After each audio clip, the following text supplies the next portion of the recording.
Assalamualaikum warahmatullahi wabarakatuh.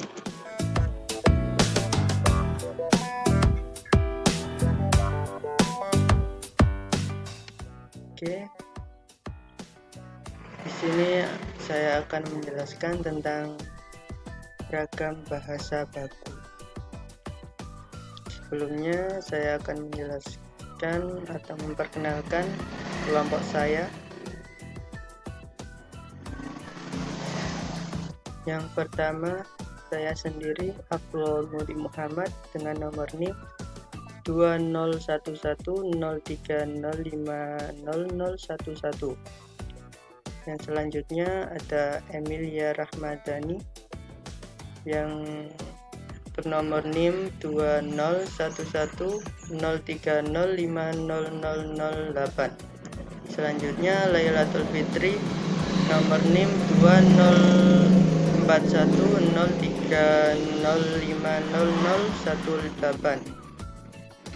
Yang keempat Zainun Nazilah nomor NIM 201103050012. Yang terakhir Sylvia Eka Dita Sofia Putri yang bernomor NIM 201130500015. Oke.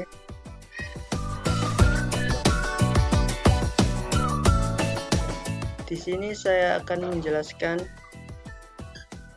apa sih ragam bahasa baku itu. Nah, simak baik-baik. Oke. Pengertian ragam bahasa. Menurut Bergman, ragam bahasa adalah variasi bahasa menurut pemakaian yang berbeda-beda, menurut topik yang dibicarakan, menurut hubungan pembicara, kawan pembicara yang dibicarakan, serta menurut medium pembicara. Ragam bahasa dibagi menjadi dua, yaitu yang pertama ragam bahasa lisan. Ragam bahasa lisan merupakan bahasa yang dihasilkan melalui alat ucap dengan fonem sebagai unsur. Yang kedua yaitu ragam bahasa tulisan. Ragam bahasa tulisan merupakan bahasa yang dihasilkan dengan menggunakan tulisan atau rangkaian huruf sebagai unsurnya. Ya. Oke, selanjutnya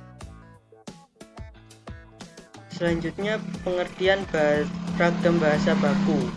Nah, yang tadi itu ragam bahasa, sekarang bahasa baku.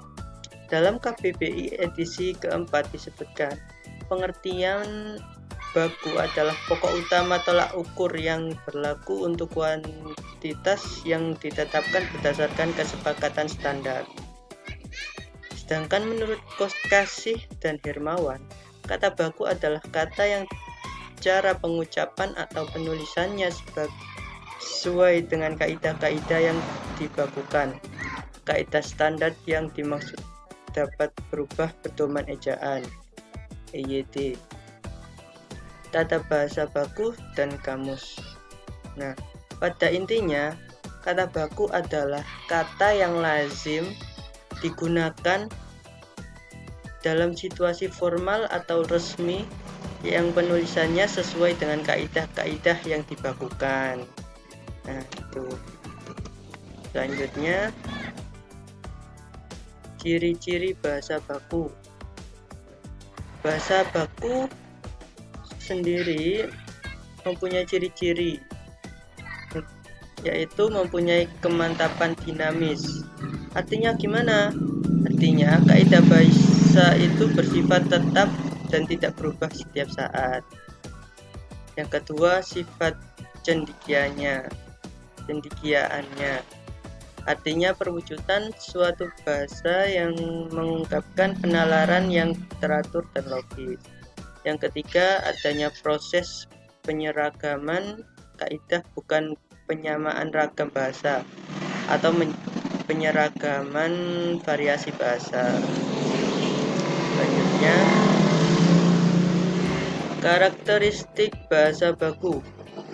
Yang pertama, tidak terpengaruh bahasa daerah, tidak terpengaruh bahasa asing, bukan ragam bahasa percakapan sehari-hari, pemakaian imbuhannya secara eksplisit, pemakaian yang sesuai dengan konteks kalimat, tidak terkontaminasi, dan tidak rancu. Bagaimana penjelasannya? Itu bisa dibicarakan di forum nanti. Oke, selanjutnya. Selanjutnya, fungsi bahasa baku. Bahasa baku memiliki beberapa fungsi. Yang pertama, fungsi pemersatu, fungsi pemberi kekhasan, fungsi pembawa kewibawaan, fungsi sebagai kerangka acuan. Oke, selanjutnya. Nah, yang tadi ciri-ciri bahasa baku, sekarang ciri-ciri bahasa Indonesia baku. Yang pertama, memiliki ucapan baku. Maksudnya memiliki ucapan yang tidak terpengaruhi oleh ucapan bahasa daerah dan dialek yang ada. Yang kedua, memakai ejaan resmi, yaitu ejaan bahasa Indonesia yang disempurnakan. Yang ketiga, memakai peristilahan resmi, yaitu pedoman umum pembentukan istilah. Yang keempat, menghindari pemakaian unsur-unsur yang terpengaruh oleh bahasa-bahasa dialek atau bahasa tutur sehari-hari, baik leksikal maupun gramatikal. Pemakaian susunan yang dibatukan, pemakaian awalan, pemakaian partikel, pemakaian urutan kata yang tepat, pemakaian kata depan di dan ditulis terpisah dari kata yang diikutinya, pemakaian kata ganti orang yang berpasangan secara tepat, menghindari gejala bahasa. Itu dia ciri-ciri bahasa Indonesia baku. Selanjutnya, fungsi bahasa Indonesia baku. Yang pertama, sebagai alat komunikasi resmi. Nah, maksudnya gimana? Misalnya surat menyurat resmi. Nah, surat menyurat resmi itu digunakan sebagai alat komunikasi resmi yang digunakan untuk berkomunikasi. Nah, itu fungsi bahasa Indonesia baku. Yang kedua, dipergunakan dalam wacana teknis. Yang ketiga, dipakai dalam pembicaraan resmi. Yang keempat, siaran resmi. 5, dipakai dalam pembicaraan dengan orang-orang yang dihormati. Oke, selanjutnya. Ini adalah hasil dari analisis kesalahan artikel yang ada di makalah. Terdapat kata yang dipengaruhi bahasa asing. Nah, misalnya ini, sistem. Sistem itu merupakan kata yang tidak baku, yang seharusnya ditulisnya sistem, pakai i. Nah, yang kedua ada sosial. Sosial ini juga merupakan kata yang tidak baku. Supaya menjadi baku, S-nya, C-nya diganti S, jadinya sosial. Selanjutnya kata fokus. Di sini tulisannya pakai C. Nah, ini merupakan kata tidak baku.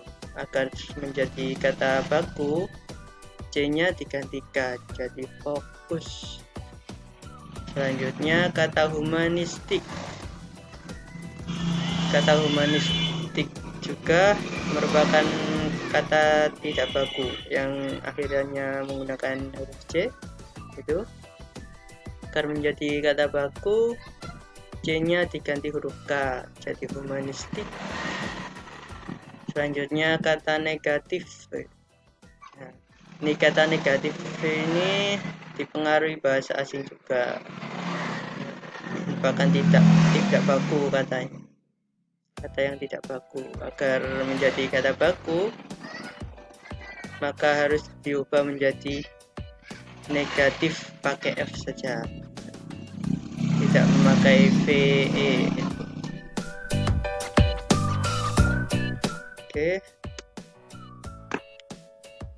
Oke,